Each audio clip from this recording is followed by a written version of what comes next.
వరంగల్లో జరుగుతున్న కాంగ్రెస్ జనజాతర సభలో సీఎం రేవంత్ మాట్లాడుతున్నారు. లైవ్ లో చూద్దాం.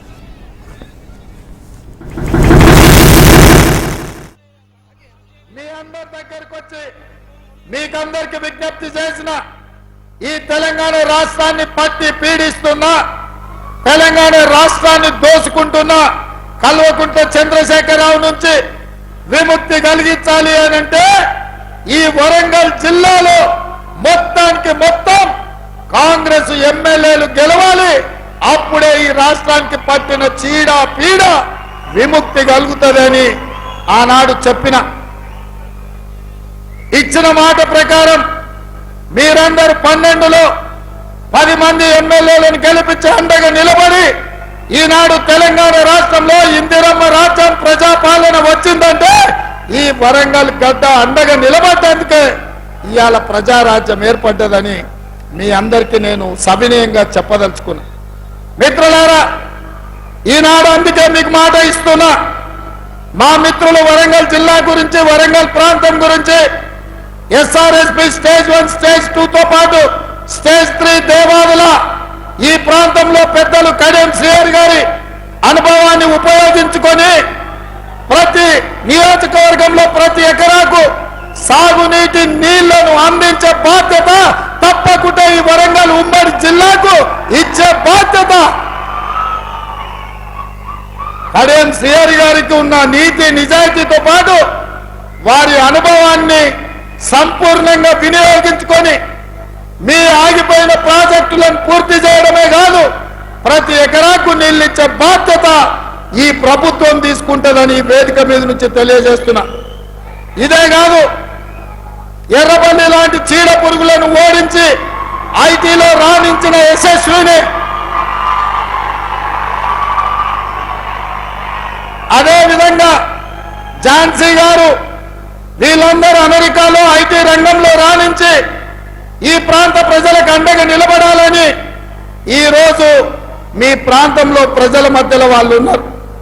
అందుకే మిత్రులారా, సాగునీటి ప్రాజెక్టులే కాదు, ఐటీ ప్రాజెక్టులు, అదే విధంగా ఇండస్ట్రియల్ కారిడార్ హైదరాబాద్ నుంచి వరంగల్, వరంగల్ నుంచి రామగుండం వరకు ఈ ప్రాంతంలో నేషనల్ హైవేస్ ఏవైతే ఉన్నాయో ఈ నేషనల్ హైవే ప్రాంతంలో ఇండస్ట్రియల్ కారిడార్ తీసుకొచ్చి పరిశ్రమలు నెలకొల్పి నిరుద్యోగ యువకులకు ఉపాధి ఉద్యోగ అవకాశాలు కల్పించే బాధ్యత మన ప్రభుత్వం తీసుకుంటుంది.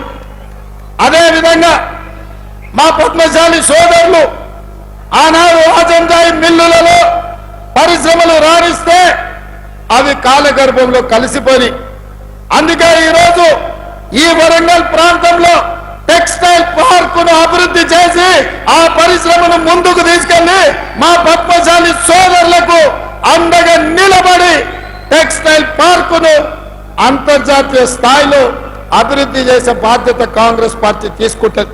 ఇదే కాదు మిత్రులారా, మిత్రుడు రాజేందర్ ఒక మాట చెప్పిండు, అన్నా మీ మాట మీద మేము గెలిచినాం, ఇవాళ ఈ వరంగల్ మొత్తం ఎక్కువ చిన్న సముద్రం లాగా మారిపోతుంది వానలు వస్తే.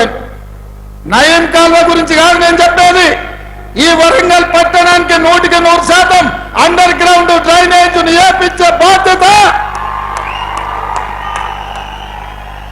వరంగల్ అంటే పేరుకే స్మార్ట్ సిటీ కాదు, చూడడానికి చెప్పుకోవడానికి అంతర్జాతీయ స్థాయిలో పెట్టుబడులు వచ్చినప్పుడు ఒక అందమైన నగరంగా, చారిత్రాత్మకమైన నగరంగా, 1000 స్తంభాల గుడులతో పాటు కాకతీయ సామ్రాజ్యంలో నిర్మించిన గొప్ప గొప్ప చారిత్రాత్మకమైన కట్టడాలకు పేరు తెచ్చే విధంగా, వన్నె వచ్చే విధంగా వరంగల్ పట్టణాన్ని అభివృద్ధి చేస్తాం. ఇదే కాదు, మీడియా మిత్రులారా నా మాటగా రాసుకోండి, ఈ వరంగల్ పట్టణానికి హైదరాబాద్ నగరంలో ఉన్నట్టు ఔటర్ రింగ్ రోడ్డుతో పాటు అంతర్జాతీయ ఎయిర్పోర్ట్ ఎట్లయితే ఉందో మీకు కూడా వరంగల్ కు ఔటర్ రింగ్ రోడ్డుతో పాటు మీకు ఎయిర్పోర్టును నిర్మించి సరాసరి విమానం వరంగల్ దించే బాధ్యత మా ప్రభుత్వం తీసుకుంటది. వరంగల్ పట్టణానికి మహర్దశ కల్పించే బాధ్యత నేను తీసుకుంటా అని చెప్పి మా మిత్రులకు నేను తెలియజేస్తున్నా. మిత్రులారా, సాధించిన తెలంగాణ రాష్ట్రంలో 10 సంవత్సరాలల్లో అద్భుతాలు చేసి ఉండొచ్చు. వరంగల్ నగరాన్ని మహానగరంగా మార్చుండొచ్చు. కానీ ఒక చెత్త, ఒక మురికి కూపంగా మీ వరంగల్ కు పట్టిన పెద్ద సమస్య మీ చెత్త. చెత్త ఎత్తే దిక్కులేని ప్రభుత్వం గత 10 సంవత్సరాలు ఉండే. అందుకే వరంగల్ పట్టణాన్ని పట్టి పీడిస్తున్న ఈ చెత్త సమస్యకు తొందరలోనే శాశ్వతమైన పరిష్కారాన్ని చూపించి మీకు కరీంనగర్ కు, ఖమ్మంకు కలిపి పెద్ద ఎత్తున చెత్తను సేకరించి విద్యుత్తును ఉత్పత్తి చేసి జాతీయ స్థాయిలో మంచి పేరు తెచ్చే విధంగా ఈ ప్రాంతానికి పెట్టుబడులు తీసుకొచ్చి ఈ ప్రాంత చెత్తను శాశ్వతంగా పరిష్కరించే బాధ్యత మా ప్రభుత్వం తీసుకుంటది. ఆ శాఖ కూడా, మున్సిపల్ శాఖ కూడా నా దగ్గరనే ఉంది. ఎవరికో మంత్రి కూడా చెప్పాల్సిన పని లేదు. నేనే స్వయంగా వచ్చి వరంగల్లో కూర్చొని ఈ వరంగల్ యొక్క సమస్యను పరిష్కరించే బాధ్యత నేను తీసుకుంటా. ఇవాళ నేను అడుగుతున్న మిత్రులారా, తెలంగాణకు ఉద్యమానికి వేదికైనా వేలాది మంది విద్యార్థుల ఉద్యమ బాటను నడిచి తెలంగాణ రాష్ట్రాన్ని సాధించిన కాకతీయ యూనివర్సిటీ ఈ రోజు నిర్వీర్యం అయిపోయింది. నియామకాలు లేవు. వైస్ ఛాన్సలర్ ఉంటే ఎట్లున్నాడో నేను చెప్పాల్సిన పని లేదు. అందుకే రాబోయే కొద్ది రోజుల్లో కాకతీయ యూనివర్సిటీకి కొత్త వైస్ ఛాన్సలర్ ను నియమించడమే కాదు,